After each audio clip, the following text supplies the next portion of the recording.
Yeah, go on. Imagine that, okay, some aliens come to Earth, or they send some kind of a robot probe, let's say, and it starts plucking all these different examples, different specimens from the botanical world here on Earth. These aliens have no idea what plants are, they've never seen it before. And so it goes back to the planet Nibiru or whatever, and the robot gives them these specimens, and they start laying them out. And they put all the twigs in one column, and all of the flower petals in one column, and all of the leaves in another column, and they're categorizing these different specimens together.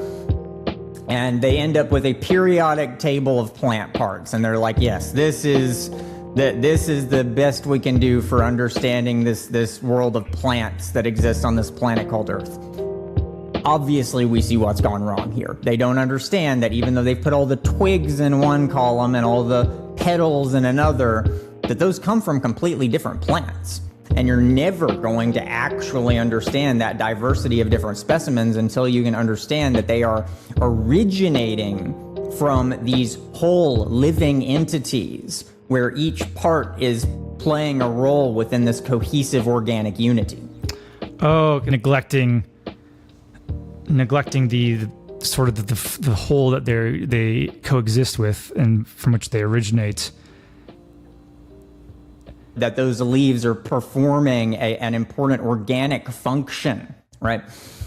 And so again, with the mineral world, what I'm really suggesting here is a radically different way of thinking about the world of physical substances, because we tend to think of it as you have these basic little building blocks that are all the same, and they're like little Lincoln logs, and if you stick them together in different ways, then you get different kinds of material substances. But if we actually look at the world in this more organic, organismic sort of way, then we could start telling a completely different story about the Earth and really our entire solar system as an organism that has differentiated itself in the same way that like an embryo within a human embryo, when the fertilized egg becomes an embryo, it splits apart into different cells. So there's differentiation happening, but it's not actually growing yet, right? And then as the development process is undergone, those cells begin to differentiate into different organs and organ systems. And now you have blood, and you have muscle tissue, and you have neurons.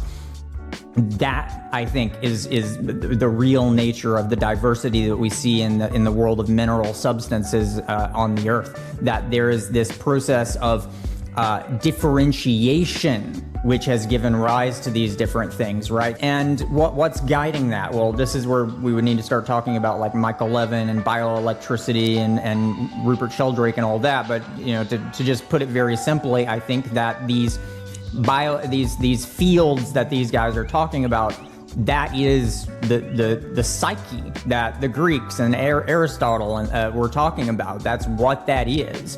And what it does is it consists of this subjective interiority, which then molds and shapes and differentiates the raw material that it's working with in order to create a particular embodied manifestation. I think that's how biological organisms work, and I think it's how reality as a whole operates.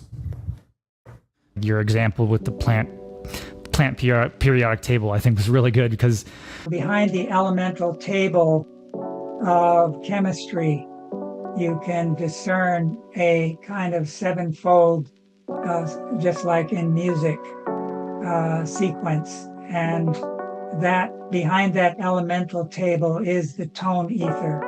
So if you look at the table of the elements and you see the lightest elements like hydrogen, that's like the high notes.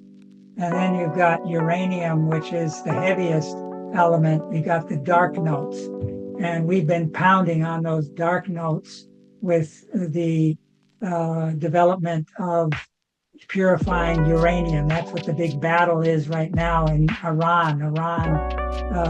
Developing its nuclear, and America, which has the most nuclear, together with China and Russia, they are dictating who can have and who can't have. And so these people the more you say the forbidden fruit, the more they want it, because that's what gives power. The Israelis have nuclear weapons. And so the nuclear force is the backward Saturn forces. That's why nuclear decay leads to lead, which is a signature of Saturn. Lucifer is related to electricity, decaying light, fallen light ether. Ahriman is fallen tone ether. So to do this higher technology, we have to redeem these. We have to know that those leaves are performing an important organic function, right? The metals that you use are related to the planetary spheres. We have to develop a new alchemy that was very much a part of the Rosicrucian mysteries.